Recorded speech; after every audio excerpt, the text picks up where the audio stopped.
Dear student, आज हम करेंगे एमपीपीएससी असिस्टेंट प्रोफेसर 2026 के लिए प्रथम प्रश्न पत्र।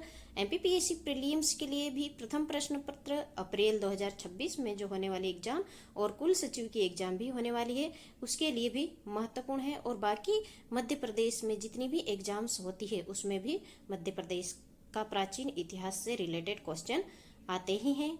आप इस सेशन को अच्छे से देखिएगा। इसमें से आपको 50+ MCQs हैं जो विथ एक्सप्लेनेशन के साथ है। पार्ट 1 है, आगे भी करेंगे। सिलेबस के अकॉर्डिंग है, असिस्टेंट प्रोफेसर का सिलेबस है उसके अनुसार है। ओके, फर्स्ट टॉपिक है मध्य प्रदेश प्राचीन इतिहास। ओके, आइए स्टार्ट करते हैं। इसमें से आपको 100% क्वेश्चन बनेंगे गाइस। ओके, क्वेश्चन नंबर 1 है, मध्य प्रदेश में भीमबेटका की गुफाओं की खोज किसने की थी? आप इन्हें अपनी नोटबुक में नोट डाउन करते जाना। ओके, क्वेश्चन नंबर 1 का ऑप्शन ए है अलेक्जेंडर कनिंघम, ऑप्शन बी है HD सांगलिया, ऑप्शन सी है VS वाकणकर, ऑप्शन डी है दयाराम साहनी। इसका राइट ऑप्शन क्या आएगा? मध्य प्रदेश में जो भीमबेटका है उनकी गुफाओं की खोज किसने की है? Option C is the right, VS Wakankar ने। इनका नाम क्या है? डॉक्टर विष्णु श्रीधर वाकणकर। श्रीधर वाकणकर, VS वाकणकर ने। उन्होंने इन गुफाओं की खोज वर्ष 1957 में की। कब किया है? 1957 में इसकी खोज की है। ओके, यह स्थान कहाँ पर है? मध्य प्रदेश के रायसेन जिले में है। मध्य प्रदेश के बारे में पढ़ रहे हैं, मध्य प्रदेश का प्राचीन इतिहास। तो मध्य प्रदेश के कौन से जिले में है? रायसेन जिले में है। रायसेन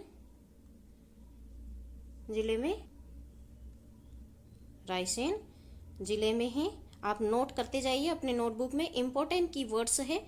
ओके गाइस, आपको इन्हीं कीवर्ड्स से भी आप MCQs बनेंगे। ओके, इसे विश्व धरोहर कब घोषित किया गया है यूनेस्को के द्वारा? 2003 में। यूनेस्को कब किया गया है? 2003 में किया गया है। इसे क्या कहते हैं? प्रागैतिहासिक शैल चित्रकला के लिए पूरी दुनिया में प्रसिद्ध है। प्रागैतिहासिक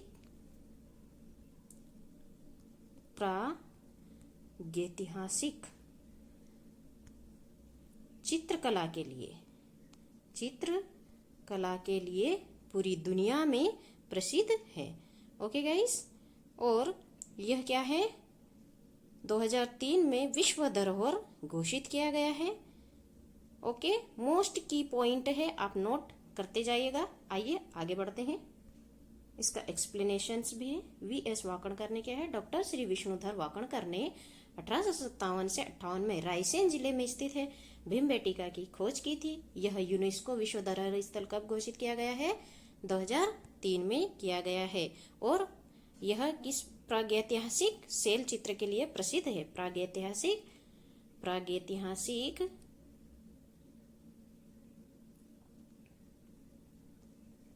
ऐतिहासिक शैल चित्र के लिए प्रसिद्ध है। ओके गाइस, आइए आगे बढ़ते हैं।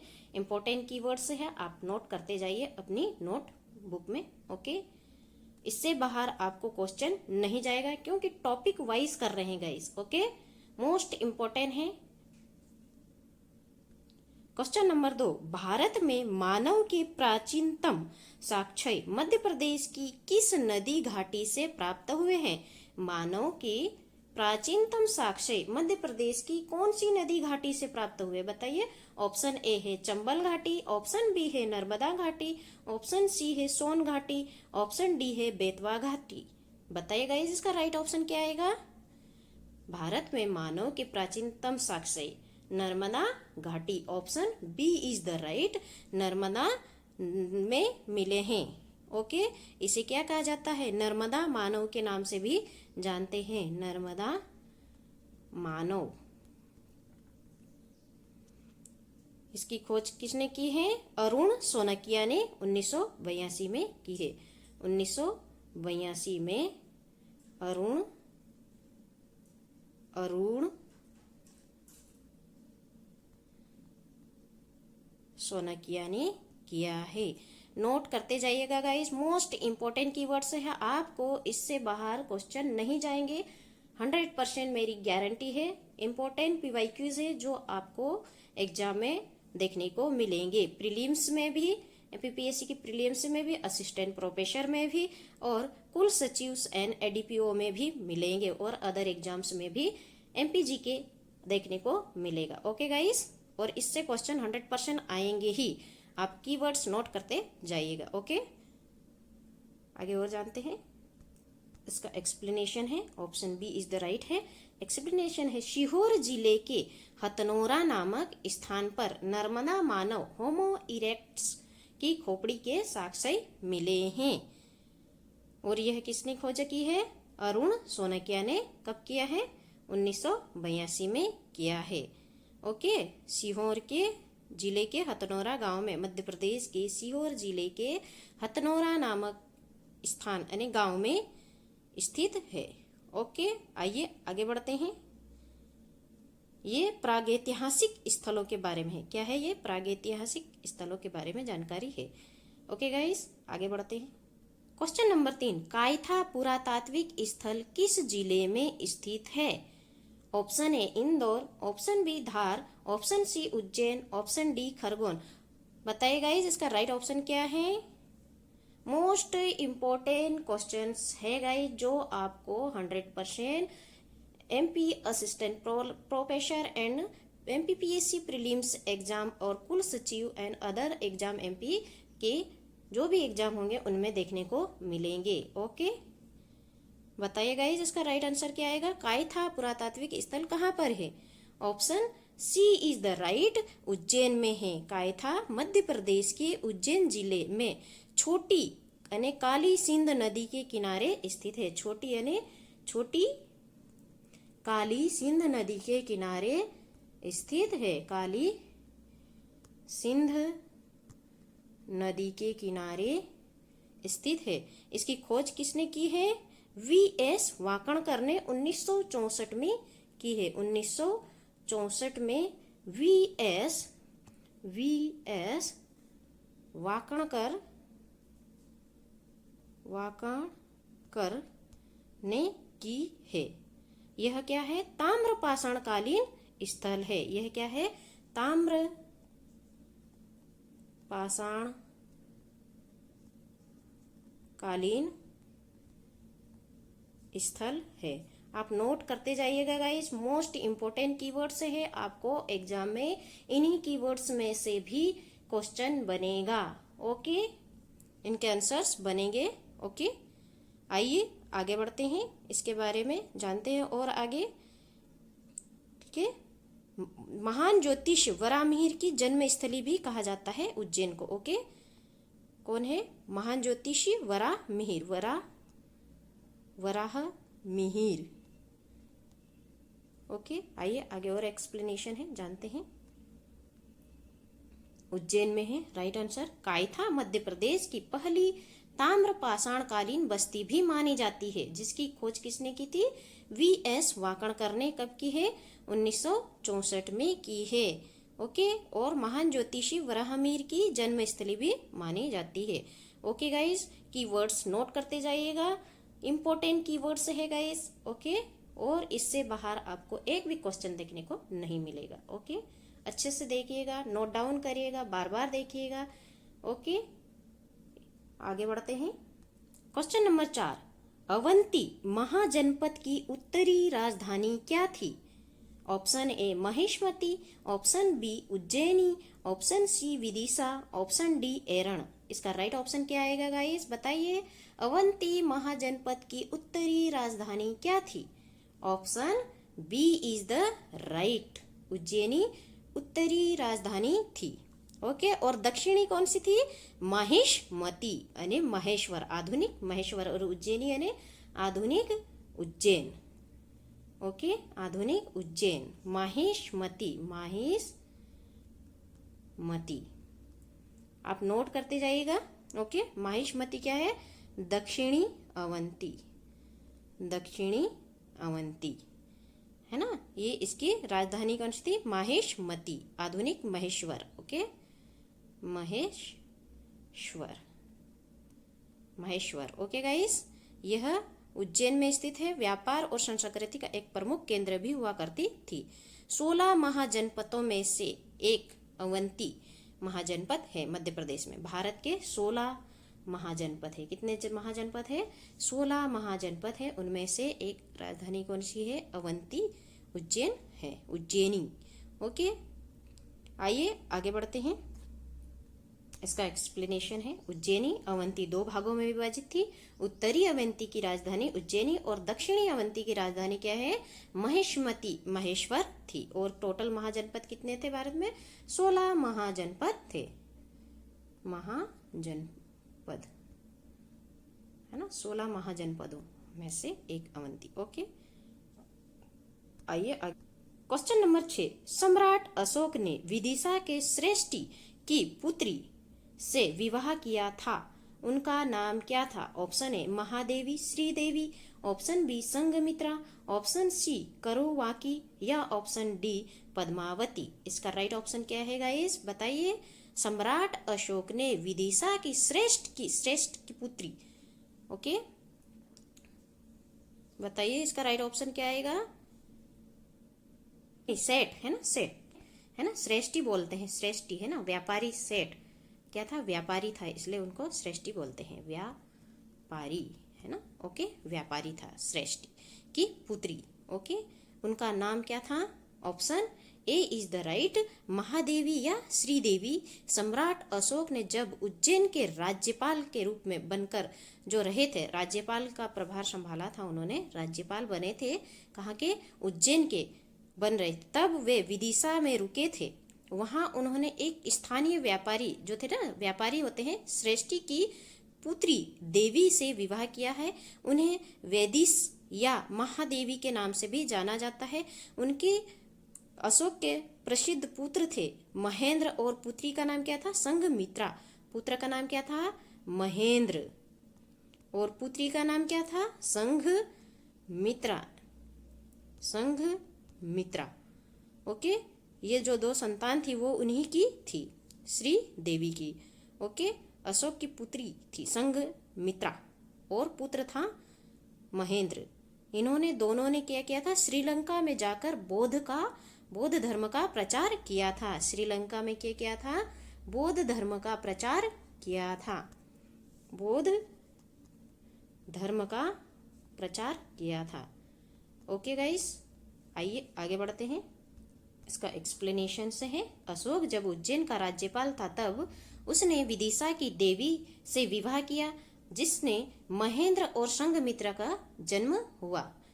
ओके, और इनको कहाँ गए थे? ये श्रीलंका में गए थे। श्रीलंका में बौद्ध धर्म के प्रचार के लिए गए थे, बौद्ध धर्म के प्रचार के लिए गए थे। मोस्ट इंपोर्टेंट कीवर्ड्स है गाइस, नोट करते जाइएगा। Okay, question number 7। सांची के स्तूप का निर्माण किस शासक ने करवाया था? Option A Chandragupta Maurya, option B Bindusara, option C Ashoka, option D Kanishka.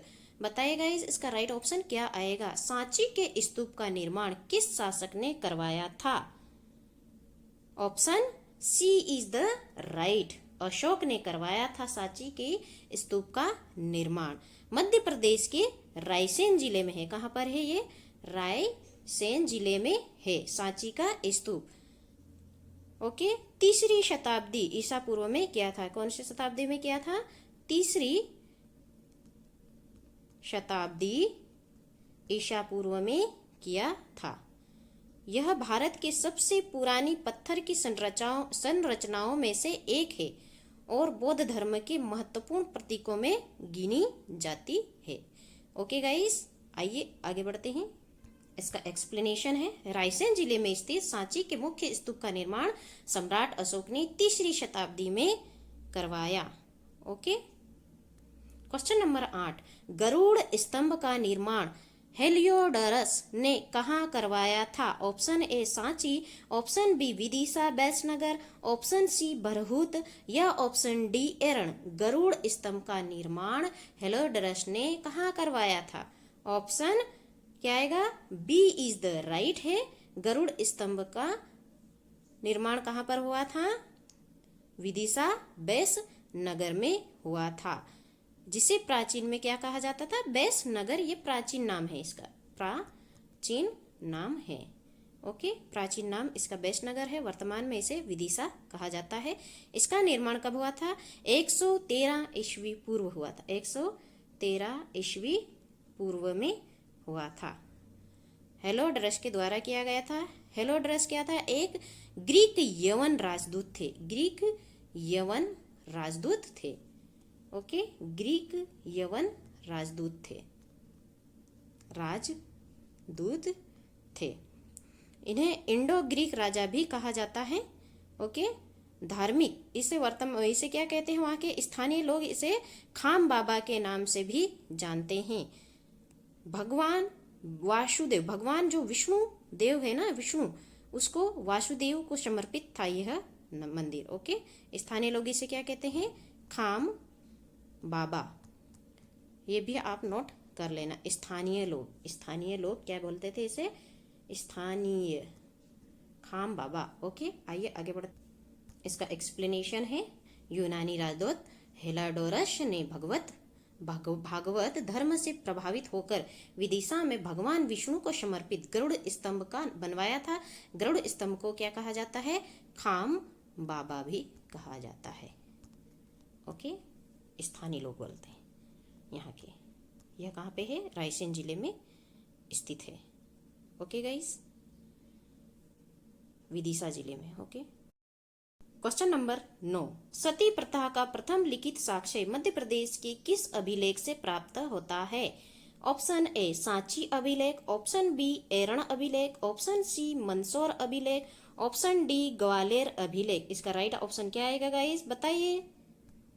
Option B is the right, Eran अभिलेख। सती प्रथा का प्रथम लिखित साक्ष्य मध्य प्रदेश के एरण अभिलेख में मिलते हैं। कौन से अभिलेख में मिलते हैं? एरण अभिलेख। यह मध्य प्रदेश के सागर जिले में है। मध्य प्रदेश के कहाँ पर है? सागर जिले में है। मध्य प्रदेश के सागर जिले में है। यह अभिलेख गुप्त शासक भानुगुप्त के समय का है। किसका है? भानुगुप्त के समय का है। यह अभिलेख कब का है? भानुगुप्त के समय का है। 510 ईसा पूर्व, 510 ईस्वी पूर्व। ओके, यह क्या है? इसमें भानुगुप्त की सेनापति गोपराज हुणों के विरुद्ध युद्ध करते हुए वीरगति को प्राप्त हुआ था। कौन वीरगति को प्राप्त हुआ था? भानुगुप्त का सेनापति कौन था? गोपराज। कौन था? गोपराज। हुणों के विरुद्ध, किनके विरुद्ध किया था? हुणों के विरुद्ध युद्ध करते हुए वीरगति को प्राप्त हुआ था। और उनकी मृत्यु के पश्चात उनकी पत्नी जो थी सती हुई थी, सती हो गई थी। इसे ही भारत में सती प्रथा का प्रथम अभिलेख या लिखित साक्ष्य मानते हैं। ओके, मोस्ट इम्पोर्टेंट पीवाईक्यूज है गाइस। आपको इसी टाइप से पीवाईक्यूज क्वेश्चंस आपको एग्जाम में देखने को मिलेंगे। ओके, आइए आगे बढ़ते हैं। इसकी डिटेल है व्याख्या। एरण अभिलेख में सागर जिले के एरण 510 ईसा पूर्व अभिलेख भानुगुप्त के समय सती प्रथा के प्रथम साक्ष्य मिलते हैं, जहां गोपराज की पत्नी सती हुई थी। इसीलिए इसे भारत के, है ना, सती प्रथा का प्रथम अभिलेख भी कहा जाता है। प्रथम अभिलेख भी कहा जाता है। ओके गाइस, आइए आगे बढ़ते हैं।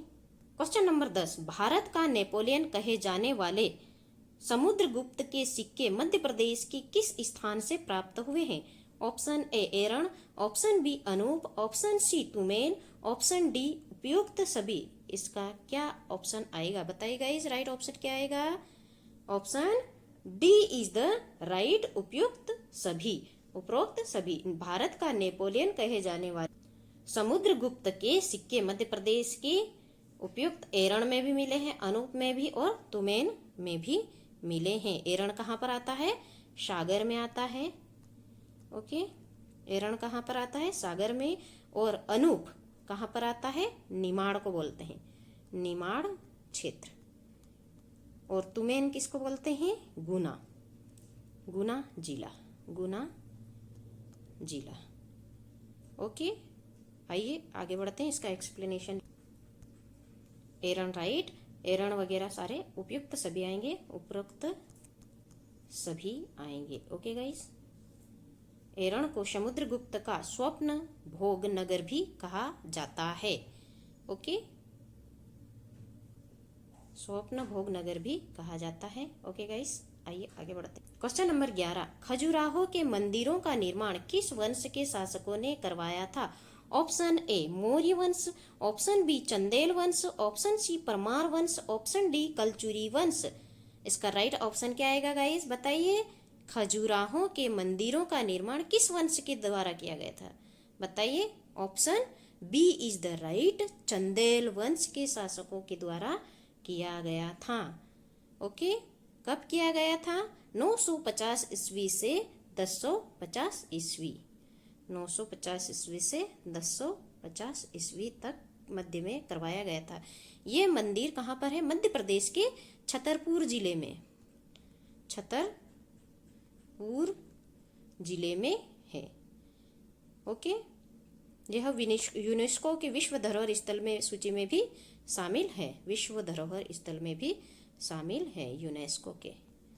ओके गाइस, मोस्ट इम्पोर्टेंट है, कीवर्ड्स भी आप नोट करते जाइएगा। आइए एक्सप्लेनेशन। 950 से 1050 ईस्वी में चंदेल वंश के राजाओं ने छतरपुर में इन भव्य मंदिरों का निर्माण करवाया है। ओके, क्वेश्चन नंबर 12, राजा भोज किस वंश के सबसे प्रतापी शासक थे? ऑप्शन ए परमार वंश के, ऑप्शन बी गुर्जर प्रतिहार के, ऑप्शन सी राष्ट्रकूट के, ऑप्शन डी चंदेल वंश के। बताइए गाइस, इसका राइट ऑप्शन क्या आएगा? राजा भोज किस वंश के सबसे प्रतापी राजा थे, शासक थे? बताइए। Option A is the right, Parmar वंश के शासक थे। किसके थे? Option A is the right, Parmar वंश के। कब से कब तक थे उनका शासनकाल? 1010 ईस्वी से 1055 ईस्वी तक। परमार वंश के 9वें और सबसे प्रसिद्ध राजा थे, 9वें और सबसे प्रसिद्ध राजा थे, सबसे प्रसिद्ध राजा थे। उनकी राजधानी कहाँ थी? धार थी, वर्तमान मध्य प्रदेश में धार। उनकी राजधानी कहाँ पर थी? धार में थी। न केवल एक महान योद्धा थे, बल्कि कला, साहित्य और विज्ञान में बहुत बड़े संरक्षक भी थे। उन्हें कवि राज के नाम से भी जाना जाता है, उन्हें कवि राज के नाम से भी जाना जाता है। ओके, आइए आगे बढ़ते। एक्सप्लेनेशन है। राजा भोज ने अपनी राजधानी धार यानी धारा नगरी को बनाया था और भोजपुर मंदिर उत्तर भारतीय सोमनाथ का निर्माण करवाया है। ओके, इम्पोर्टेंट कीवर्ड्स है गाइस, आप नोट करते जाइएगा। और आपको ये PDF vision GK with economics में मिलेगा टेलीग्राम चैनल पे। ओके गाइस, आइए आगे बढ़। क्वेश्चन नंबर 13, त्रिपुरी जबलपुर किस प्राचीन राजवंश की राजधानी थी? ऑप्शन ए परमार वंश, ऑप्शन बी कलचुरी वंश, ऑप्शन सी ओलिकर, ऑप्शन डी परिवाजक। बताइए इसका राइट ऑप्शन क्या आएगा? त्रिपुरी यानी जबलपुर किस प्राचीन राजवंश की राजधानी रही है? Option B is the right, Kalachuri वंश की राजधानी रही है। ओके, कलचुरी को, जिन्हें चेदी के कलचुरी भी कहा जाता है, जिन्हें चेदी के कलचुरी भी कहा जाता है, उनकी राजधानी क्या थी? जबलपुर। त्रिपुरी वर्तमान में मध्य प्रदेश के जबलपुर के पास में स्थित है। ओके गाइस, और परमार वंश कहाँ है? धार मालवा, धार मालवा। ओके, ओलिकर दशपुर मंदसौर। ओलिकर कहाँ है? Dashpur Mandsaur. Okay, important keywords है गाइज, आप नोट करते जाइएगा। और परिवाजक कहाँ पर है? बुंदेलखंड खंड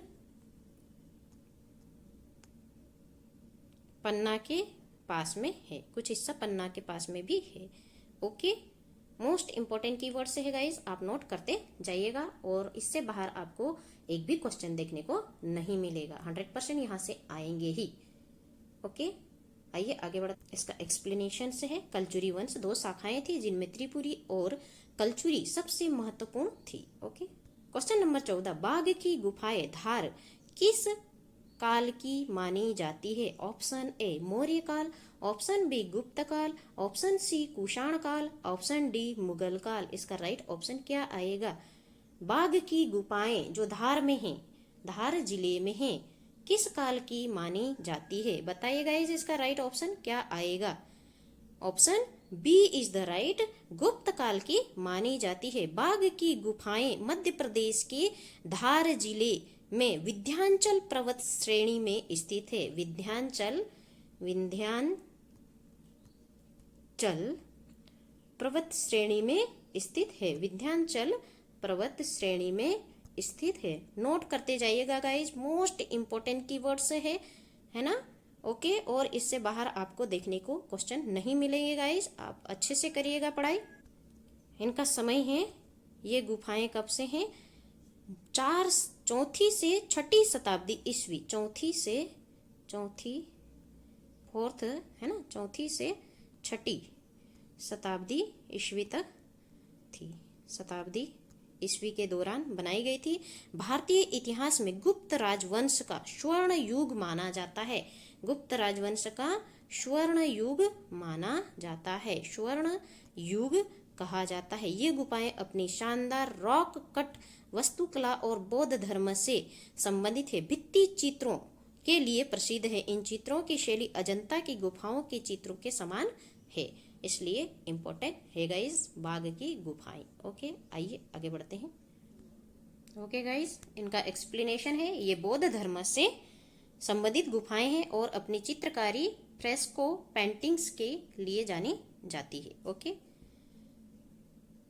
अजंता एलोरा की गुफाओं के चित्र के समान मानी जाती है। ओके, आइए क्वेश्चन नंबर 15, मध्य प्रदेश के किस स्थान को प्राचीन काल में अनूप कहा जाता था? अभी जस्ट अपन ने क्वेश्चंस किया है, उसमें यह आंसर कीवर्ड्स लिखवाया था मैंने। Option A Nimar Khandwa Khargone, option B Bundelkhand, option C Gwalior, option D Baghelkhand. इसका राइट ऑप्शन क्या आएगा guys? Option A is the right, Nimar क्षेत्र को कहा जाता था अनूप। ओके, यह कहाँ है? नर्मदा नदी के तट पर स्थित निमाड़ क्षेत्र है। ओके, महिष्मती महेश्वर नर्मदा नदी के तट पर है। ओके, आइए इसका एक्सप्लेनेशन जानते। निमाड़ खरगोन खंडवा हेई वंश के राजाओं ने इस क्षेत्र पर शासन किया था। हेई वंश के राजाओं ने इस क्षेत्र पर शासन किया था। Okay guys, question number 16, Udayagiri की गुफाओं विदिशा का निर्माण किसने करवाया था? ऑप्शन ए चंद्रगुप्त द्वितीय विक्रमादित्य के काल में, option B Ashoka, option C Raja Bhoj, option D Bimbisara. इसका राइट ऑप्शन क्या आएगा गाइस? बताइए। Option A is the right, Chandragupta द्वितीय विक्रमादित्य के काल में उदयगिरी की गुफाओं का विदिशा का निर्माण करवाया था। Option A is the right है। ओके, 5वीं शताब्दी ईसा पूर्व में करवाया था। ओके गाइस, आइए इसका एक्सप्लेनेशन। चंद्रगुप्त द्वितीय के काल में हुआ था। यह गुफा नंबर 5 वराह अवतार की प्रसिद्ध प्रतिमा है। Okay guys, most important keywords है। महत्वपूर्ण सारांश तालिकाएं हैं जो स्थल और जिला दिया हुआ है। नवदा टोली कहाँ पर है?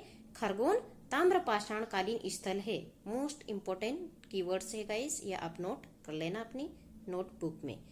नवदा टोली खरगोन के ताम्रपाषाण कालीन स्थल है। बरहुत सतना बौद्ध स्तूप पुष्यमित्र शुंग द्वारा पुनः निर्मित है। दशपुर मंदसौर ओलिकर वंश की राजधानी है। ग्वालियर क्या है? हुण शासक मिहिर कुल का अभिलेख है। ओके गाइस, आइए आगे बढ़ते हैं। मोस्ट इंपॉर्टेंट कीवर्ड्स है guys. Okay, question number 17, Shunga वंश के शासक पुष्यमित्र शुंग ने किस स्थान पर स्तूप की वेदिका रेलिंग को पत्थर का बनवाया था? Option A Sanchi, option B Bharhut, option C Kasrawad, option D Ujjain. बताइए गाइस इसका राइट ऑप्शन क्या आएगा? इसका राइट ऑप्शन आएगा guys option B is the right, Bharhut. Shunga वंश के शासक पुष्यमित्र शुंग ने इस स्थान पर वेदिका रेलिंग का निर्माण करवाया था, पत्थर का बनवाया था। ओके, एक्सप्लेनेशन जानते। Option B is the right है। ओके, सतना जिले में स्थित भरहूत स्तूप की खोज किसने की थी? अलेक्जेंडर कनिंघम ने की थी। शुंग काल में इसकी लकड़ी की रेलिंग को पत्थर में बदल दिया गया था। ओके, आइए आगे बढ़ते हैं। मोस्ट इम्पोर्टेंट है व्याख्या, एक्सप्लेनेशन से भी गाइस। आइए क्वेश्चन नंबर 18, मंदसौर प्रसिद्ध अभिलेख की रचना किसने की थी? Option A Harishena, option B Vatsa Bhatti, option C Virasena, option D Kalidasa. बताइए गाइस इसका राइट ऑप्शन क्या आएगा? Option B is the right, Vatsa Bhatti. क्या आएगा? मंदसौर अभिलेख की रचना किसने की थी? वत्स भट्टी ने की थी। इन्होंने कुमार गुप्त प्रथम के शासन काल में दौरान प्रसिद्ध मंदसौर प्रशस्ति की रचना की थी। ओके, इसका एक्सप्लेनेशन। वत्स भट्टी यह कुमार गुप्त प्रथम के समय का है, जिसमें रेशम बुनकरों की श्रेणी द्वारा सूर्य मंदिर के निर्माण का उल्लेख किया गया। मोस्ट इंपोर्टेंट, रेशम बुनकरों की श्रेणी द्वारा सूर्य मंदिर का निर्माण करवाया गया। Okay guys, most important keywords है, आप 3 स्टार लगा लीजिए, इससे एक क्वेश्चन आपको 100% देखने को मिलेगा। आइए आगे। क्वेश्चन नंबर 19, किस गुप्त शासक के सिक्कों पर राजा रानी का चित्र अंकित है और वे अनूप निमाड़ से प्राप्त हुए हैं? Option A Shrigupta, option B Chandragupta प्रथम, option C Skandagupta, option D Bhanugupta. इसका राइट ऑप्शन क्या आएगा guys? Option B is the right, Chandragupta प्रथम के सिक्कों, गुप्त शासक के सिक्कों पर राजा रानी का चित्र अंकित है, वे अनूप निमाड़ से प्राप्त हुए हैं। चंद्रगुप्त ने अपनी रानी कुमार देवी અને लिच्छवी राजकुमारी, कुमार देवी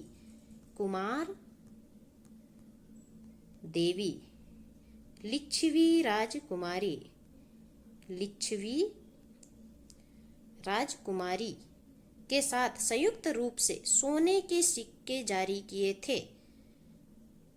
ओके, इसीलिए चंद्रगुप्त कुमार देवी प्रकार के सिक्के कहा जाता है। ओके गाइस, आइए आगे एक्सप्लेनेशन जानते हैं। इतना ही दिया है, चंद्रगुप्त प्रथम। ओके, आइए आगे बढ़ते हैं। क्वेश्चन नंबर 20, खजुराहो के प्रसिद्ध कंदारिया महादेव मंदिर का निर्माण किसने करवाया था? Option A Raja Dhanga, option B Raja Ganda, option C Vidyadhara, option D Yashovarman. इसका राइट ऑप्शन क्या आएगा? कंदारिया महादेव मंदिर का निर्माण किसने करवाया था? बताइएगा इस। Option C is the right, Vidyadhar. Kandariya Mahadev मंदिर का निर्माण किया था। किसने किया था? विद्याधर ने करवाया था। चंदेल वास्तुकला का सबसे उत्कृष्ट और विशाल मंदिर है। चंदेल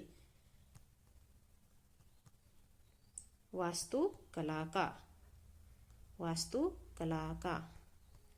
सबसे उत्कृष्ट और विशाल मंदिर है। इसका निर्माण चंदेल वंश के प्रतापी राजा विद्याधर ने लगभग 1025 से 1050 ईस्वी में करवाया था।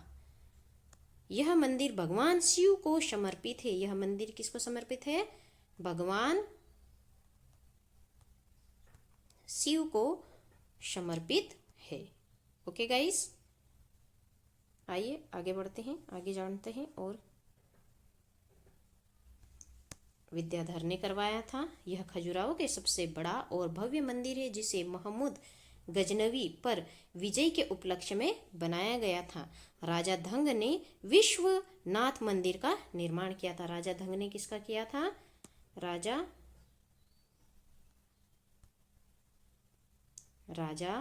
धंग ने किसका निर्माण किया था? विश्वनाथ मंदिर का निर्माण किया था। यशोवर्मन ने किसका किया था? यशोवर्मन ने लक्ष्मण मंदिर का निर्माण करवाया था। लक्ष्मण मंदिर का निर्माण करवाया था। ओके गाइस, आइए आगे बढ़ते हैं। क्वेश्चन नंबर 21, परमार वंश की स्थापना किसने की थी?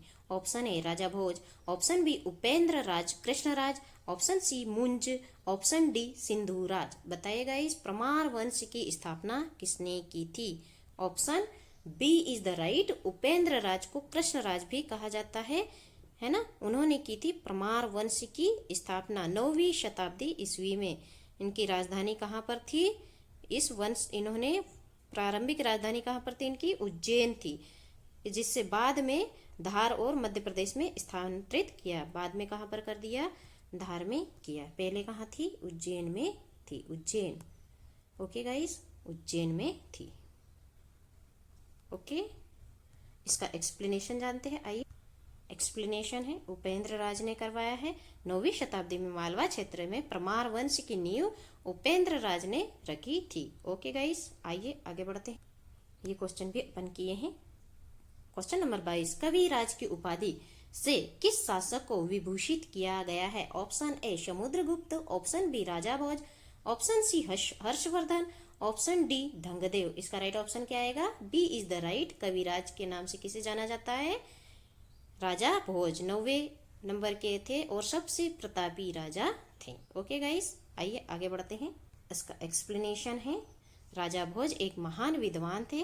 उन्होंने सरस्वती कंठभरण मोस्ट इम्पोर्टेंट है और सम्रागण सूत्र जैसे ग्रंथों की रचना की। दोनों ही आप नोट कर लीजिएगा गाइस। सम्रागण सूत्र और सरस्वती कंठभरण दोनों ही इम्पोर्टेंट है। ओके, आइए आगे। क्वेश्चन नंबर 23, वत्स महाजनपद का संबंध मध्य प्रदेश की किस आधुनिक क्षेत्र से है? Option A Gwalior, option B Jabalpur, option C Rewa, option D Bhopal. इसका राइट ऑप्शन क्या आएगा गाइस? वत्स महाजनपद का संबंध मध्य प्रदेश की किस आधुनिक क्षेत्र से है? बताइए। Option A is the right. Gwalior का नाम है, ग्वालियर है। ओके, वत्स महाजनपद का संबंध किससे है? ग्वालियर क्षेत्र से है। 16 महाजनपदों के 3 का विस्तार आधुनिक मध्य प्रदेश में किया जाता है। कौन सा? वत्स, अवंती और चेदी। ओके, वत्स, अवंती और चेदी। ओके गाइज, आप ये नोट कर लेना। 3 महाजनपद का किया जाता। 16 महाजनपदों में से 3 है मध्य प्रदेश में। ओके, आइए आगे बढ़ते हैं। क्वेश्चन नंबर 24, प्राचीन काल में तुंडीकर किस क्षेत्र को कहा जाता था? प्राचीन काल में तुंडीकर किस क्षेत्र को कहा जाता था? Option A Damoh, option B Sagar, option C Vidisha, option D Hoshangabad. इसका राइट ऑप्शन क्या आएगा गाइस? प्राचीन काल में तुंडीकर किसे कहा जाता था? मध्य प्रदेश की दमोह जिले को। वर्तमान में दमोह जिला है। प्राचीन काल में इसे तुंडीकर कहा जाता था। यह प्राचीन महाजनपद काल के समय का एक महत्वपूर्ण क्षेत्र हुआ करता था। ओके गाइस, आइए आगे बढ़ते हैं। क्वेश्चन नंबर 25, आदमगढ़ जलाश्रय मध्य प्रदेश के किस जिले में स्थित है? Option A Raisen, option B Hoshangabad Narmadapuram, option C Sehore, option D Bhopal. इसका राइट ऑप्शन क्या आएगा guys? Option B is the right. Hoshangabad Narmadapuram Adamgarh जलाश्रय मध्य प्रदेश की जिले में स्थित है। कौन से जिले में है? नर्मदापुरम, होशंगाबाद। आदमगढ़ की पहाड़ियाँ मध्य प्रदेश के नर्मदापुरम यानी वर्तमान, पूर्व में क्या था इसका नाम? होशंगाबाद था। पहले इसको होशंगाबाद बोलते थे, वर्तमान में इसे नर्मदापुरम कहा जाता है। यह स्थल अपनी प्रागैतिहासिक रॉक पेंटिंग और पाषाण युगीन अवशेषों के लिए प्रसिद्ध है। प्रागैतिहासिक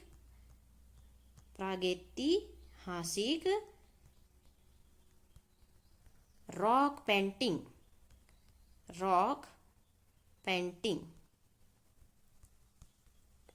और पाषाण युग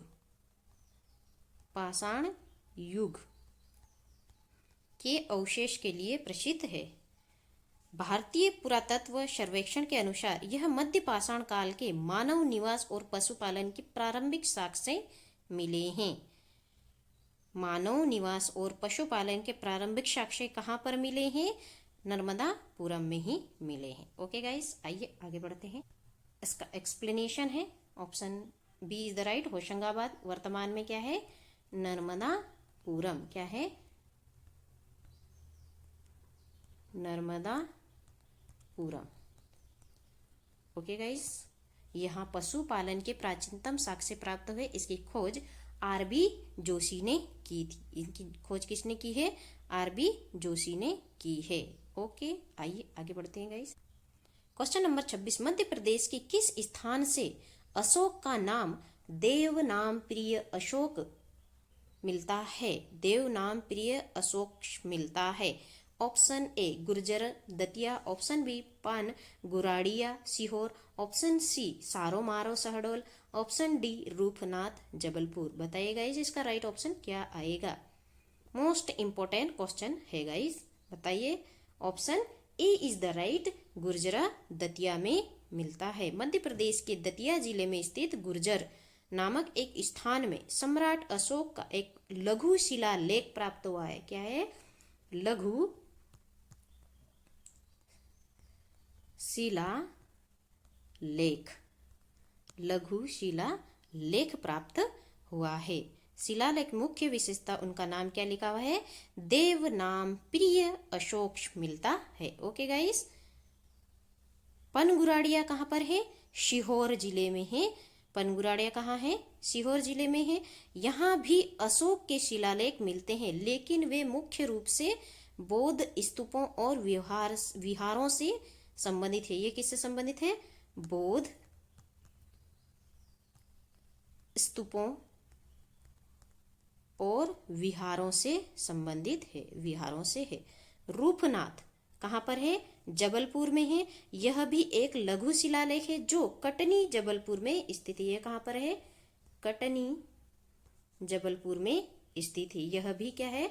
लघु शिलालेख है। ओके गाइस, और सारो मारो कहाँ पर है? शहडोल में है। यह भी बौद्ध गुफाएं और स्तूप के अवशेष है। यह भी क्या है? बौद्ध गुफा और क्या है? स्तूप के अवशेष मिलते हैं। ओके, मोस्ट इंपॉर्टेंट क्वेश्चंस है गाइस। ओके, आइए आगे बढ़ते हैं। क्वेश्चन नंबर 27, किस हुण शासक ने मालवा पर आक्रमण कर अधिकार कर लिया था? Option A Toraman, option B Mihirakula, option C Kanishka, option D Chashtana. बताइए गाइस इसका राइट ऑप्शन क्या आएगा? हुण शासक ने मालवा पर आक्रमण कर अधिकार कर लिया था। Option A is the right, Toramana. किस पे कर लिया था? तोरमाण पर। ओके गाइस, आइए आगे बढ़ते हैं, इसका एक्सप्लेनेशन जानते हैं। कहाँ पर है? तोरमाण में है। क्वेश्चन नंबर 28, एरण यानी सागर से प्राप्त वराह प्रतिमा पर किस शासक का लेख खुदा हुआ है? Option A Samudragupta, option B Toramana, option C Skandagupta, option D बुध गुप्त। इसका राइट ऑप्शन क्या आएगा guys? Option B is the right, Toraman आएगा। एरण सागर से प्राप्त वराह प्रतिमा पर किसका है? तोरमाण शासक का लेख खुदा हुआ है। Okay guys, option B is the right है। क्वेश्चन नंबर 29, सांची के स्तूप में किसकी अस्थियां रखी गई है? Option A Gautam Buddha, option B Shariputra एवं Mahamoggallana, option C Ananda, option D Ashoka. इसका राइट ऑप्शन क्या आएगा गाइस? सांची के स्तूप में किसकी अस्थियां रखी गई है? तो option B is the right, Shariputra एवं महामोगलियान की अस्थियां रखी गई है। सांची के प्रसिद्ध बौद्ध परिसर में कई स्तूप है, जिनमें से स्तूप संख्या 3 में विशेष रूप से महत्वपूर्ण है। ओके, यहाँ पर सांची के स्तूप संख्या 3 में महात्मा बुद्ध के 2 सबसे प्रमुख शिष्य शारिपुत्र और महामोगलियान की अस्थियां रखी गई है। संख्या नंबर 3। ओके, खोज किसने की थी? 1851 में अलेक्जेंडर